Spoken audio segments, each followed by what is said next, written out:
एक ऐसा वेपन है जो पावरफुल कंट्रीज यूज करती हैं to get rid of leaders they don't like, leaders दूसरी कंट्रीज के। United States military forces captured Saddam Hussein. Last night I ordered U.S. military forces to Panama. Or landings on the island of That Grenada. the coup d'etat which this administration President encouraged Diem killed by gunfire, his brother killed by stabbing. इसे बोलते हैं कू। ये एक French word है जिसका मतलब होता है पंच और ब्लो, जो रिप्रेजेंट करता है forcible removal of a government बिना इलेक्शंस या प्रोसेस के। यूनाइटेड स्टेट्स ऑफ अमेरिका की फॉरेन पॉलिसी का एक बड़ा पार्ट रहा है कू डेटा, जिसको वो 100 सालों से भी ज्यादा से यूज कर रहा है। और आज जब वेनेजुएला यूएस का लेटेस्ट टारगेट है तो काफी जरूरी हो गया है यूएस की इस पॉलिसी की हिस्ट्री पर नजर डालना। What's happening in Venezuela isn't a new event, it's an important chapter in a very old playbook. जब भी अमेरिका को किसी देश से कुछ चाहिए होता है और उसे वो नहीं मिल पाता तो उससे वो गवर्नमेंट डेमोक्रेसी की दुश्मन लगने लगती है। To free its people and to defend the world from grave danger. Today, we are listing every major time the US looked at a sovereign government and said, you know what? I think आपकी government बदलने का वक्त आ गया है। इस list में मैंने सिर्फ उन्हीं कंट्रीज को इंक्लूड किया है जिनके कू में यूएस इन्वॉल्वमेंट के एविडेंस अवेलेबल हैं और जिसमें एटलीस्ट एक यूएस ऑफिशियल शामिल रहा हो, एंड ऑफ कोर्स वही कू जो सक्सेसफुल रही हो, क्योंकि ऐसी बहुत सी फेल्ड कू हैं जो यूएस ने अटेम्प्ट किया पर उसमें सक्सेसफुल नहीं हो पाया। So let's begin. Most significant presidential apology. At the White House yesterday, President Clinton signed a formal letter of apology to the people of Hawaii. He was apologizing on behalf of the U.S. government for the government's involvement 100 years ago in removing the independent Hawaiian monarchy by force. US state हवाई 1893 में एक independent state था, island of हवाई।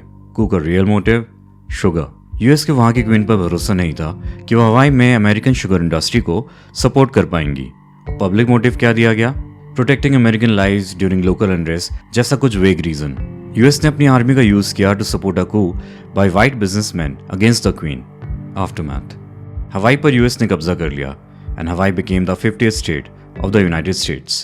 पर यही तो China ने तिब्बत में किया और रशिया यूक्रेन में करने की कोशिश कर रहा है। Wonder why US is opposed to that. Next, the Spanish colonies.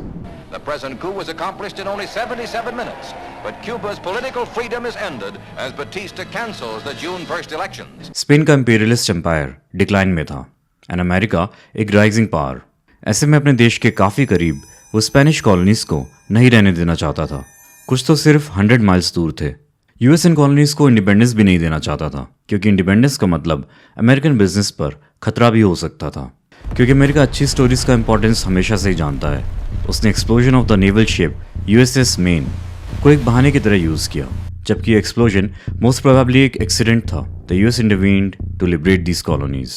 Aftermath, US ने इन कॉलोनीज को वादा किया था कि वो उन्हें इंडिपेंडेंस देगा, पर वो इससे पलट गया। पोर्टो रिको और गुआम को वो आज भी कंट्रोल करता है।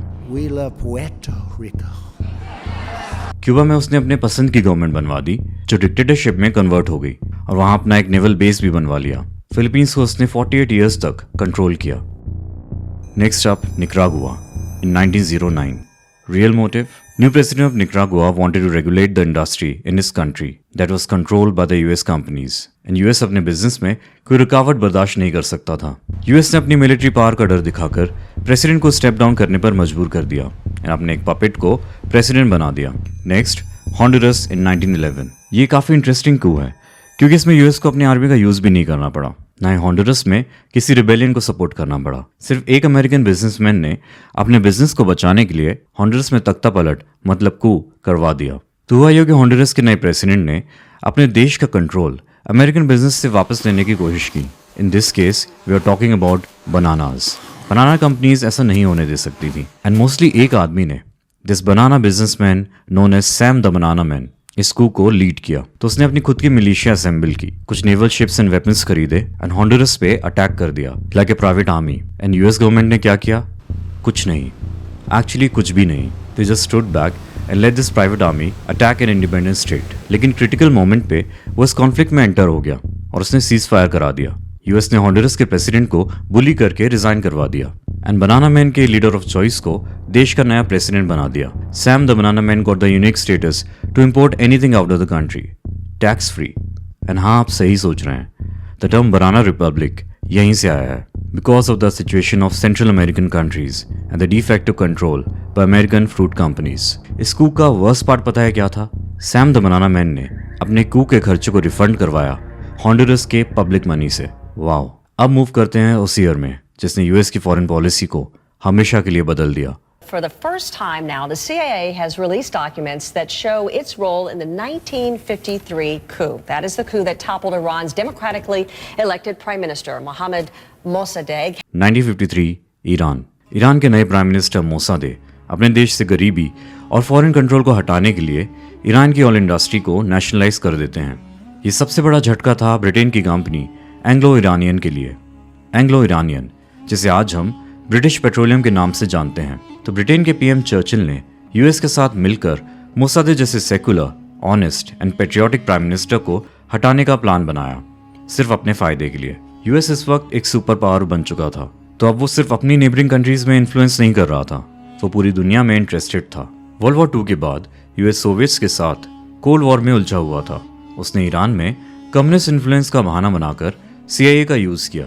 ये CIA का पहला coup d'etat था, फर्स्ट ऑफ मेनी। CIA ने ईरान के शाह रेजा शाह पहलवी के साथ मिलकर ईरान में rights, economic instability and PM मोसादेग के अगेंस्ट प्रोपेगेंडा फैला दिया। मोसादेग को अरेस्ट कर लिया गया and Shah became the undisputed leader of Iran. He ruled Iran as a dictator for the next 26 years, leading to decades of resentment in the 1979 Islamic Revolution. मैंने एक पूरा वीडियो बनाया है ईरान के इस coup d'etat पर, जो आप देख सकते हैं इस चैनल पर। Do watch it. This whole thing is quite fascinating and important. We'll move fast from here. Next year, Guatemala, 1954. The Guatemalans dared to challenge an American business that controlled much of its economy.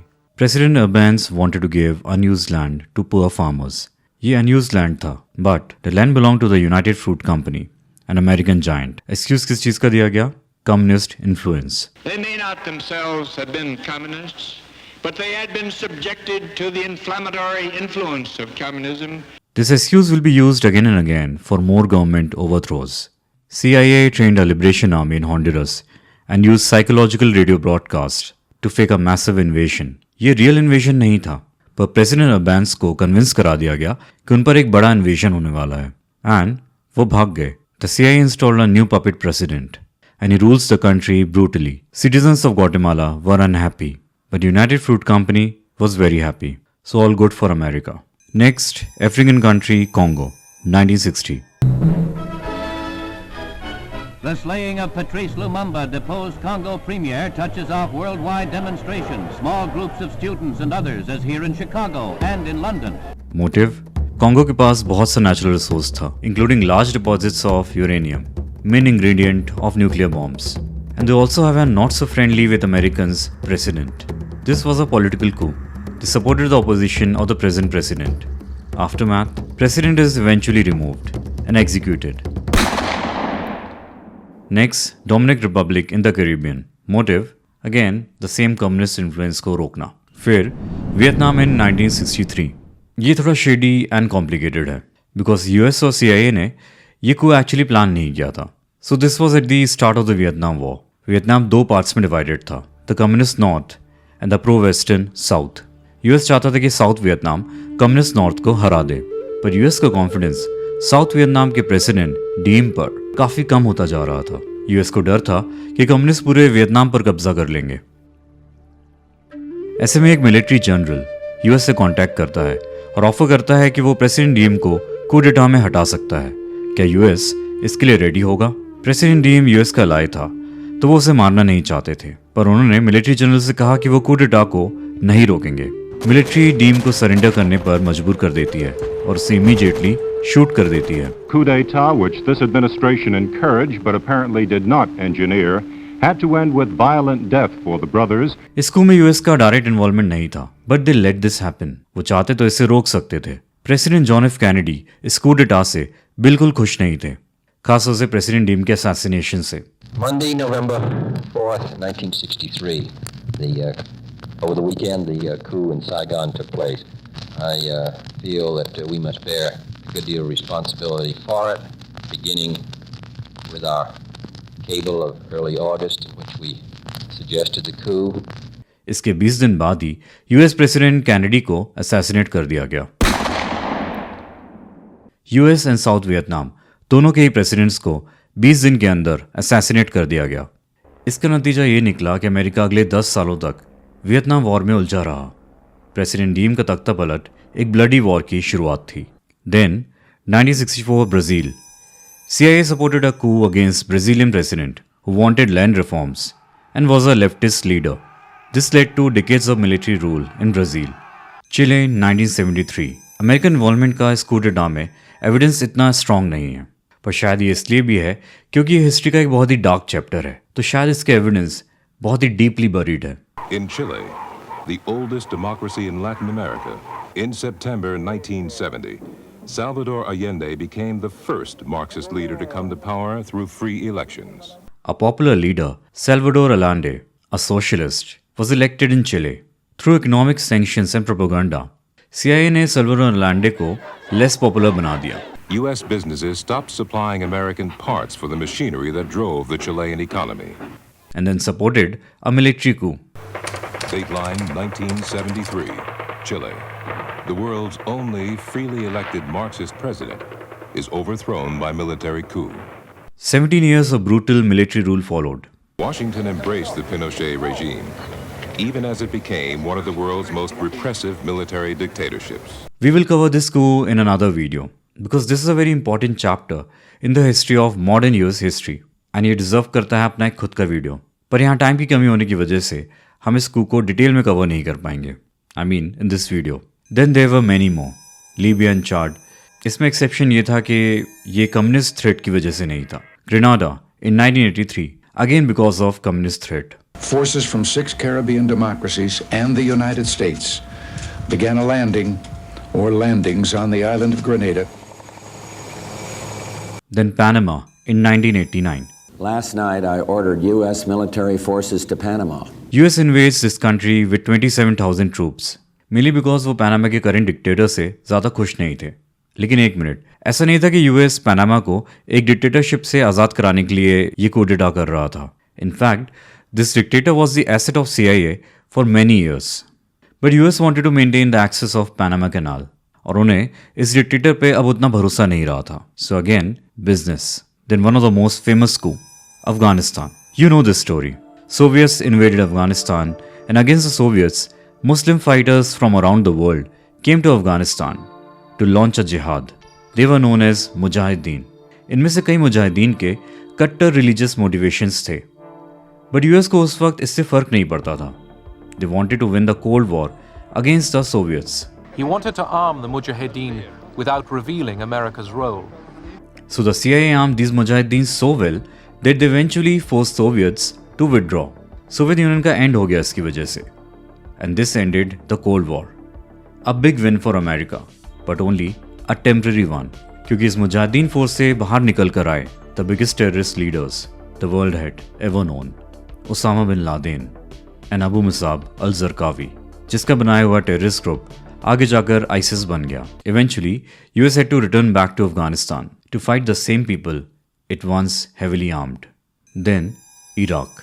American and coalition forces are in the early stages of military operations to disarm Iraq, to free its people, and to defend the world from grave danger. US ने public motive क्या बताया? Iraq has weapons of mass destruction. पर किसी भी international agency को इसका proof नहीं मिला कि इराक के पास ये वेपन्स हैं। We have not found at this point actual weapons. Real motive? They wanted to remove Saddam Hussein as Iraq's leader. But why exactly? That is still debatable. कुछ लोग ऑयल को इसका रीजन बताते हैं, पर ये कभी एस्टैब्लिश नहीं हो पाया। ये मॉडर्न यूएस हिस्ट्री का सबसे कंट्रोवर्शियल चैप्टर्स में से एक है। Aftermath, US removed Saddam in weeks, पर Iraq civil war and insurgency में उलझ गया। इन सब से आईसिस जैसे ग्रुप निकल कर आते हैं, जो आज भी एक्टिव हैं, एंड इराक आज भी इंटरनल टर्मोइल से गुजर रहा है। फिर 2011 में लीबिया में भी गद्दाफी को हटाने के लिए भी यूएस ने सपोर्ट दिया था। And now Venezuela.